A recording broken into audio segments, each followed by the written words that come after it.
L'objectif, c'était d'organiser, dans le cadre du Printemps du dessin, 2 ateliers sur 2 lieux différents, dans 2 artothèques relais de l'artothèque Grand Est Plus Vite, un à Mézières-les-Messes, un à Mirecourt, donc qui se situent à 100 km de distance l'un de l'autre, avec 2 artistes et 2 groupes de dessinateurs différents, mais sur la même thématique de l'éco-safari urbain. Donc nous sommes en zone urbaine.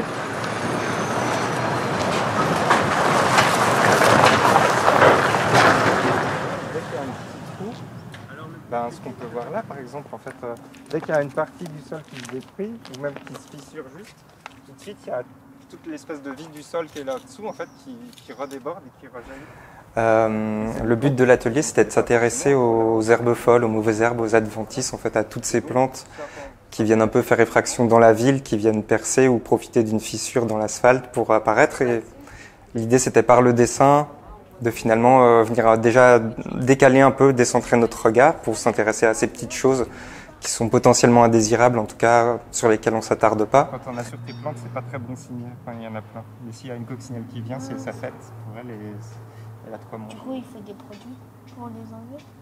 Non, ou des coccinelles. C'est mieux. Tu vois, ils se baladent. Ça veut dire qu'il faudra capturer ces coccinelles. Ouais, ben on peut faire ça. Par exemple, si ton cerisier il est plein de pucerons, je crois que tu peux acheter des larves de coccinelles, tu les mets là, puis elles vont venir manger tous tes pucerons, sauver tes cerises. Et du coup, tu peux vraiment aller dans le détail de la plante comme ça si tu veux la regarder de près et voir ces petites histoires. Quoi. Voilà, le puceron qui est en train de dévorer la feuille, des choses comme ça.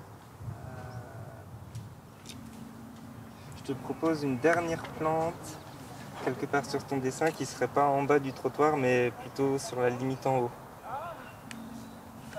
Celle que tu veux.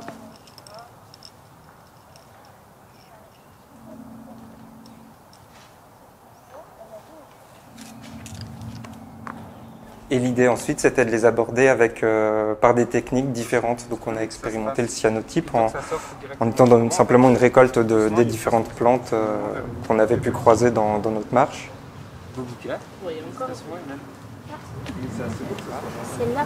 Et ces plantes en les utilisant du coup dans ce procédé photographique, un peu photographie directe qui est le cyanotype. Donc en composant simplement avec les éléments directs des images qui étaient révélées ensuite par le soleil. Ces plantes aussi, on les a martelées pour choper leur empreinte, que finalement elles se révèlent par leur propre pigment qu'elles ont à l'intérieur. Et à la fin de l'atelier, des ateliers, de comparer, d'échanger, de partager ce que les 2 groupes ont fait,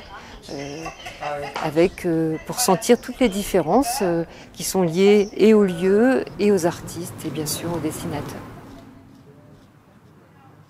Ce matin, des croquis donc de plantes qui poussent vraiment au pied du trottoir.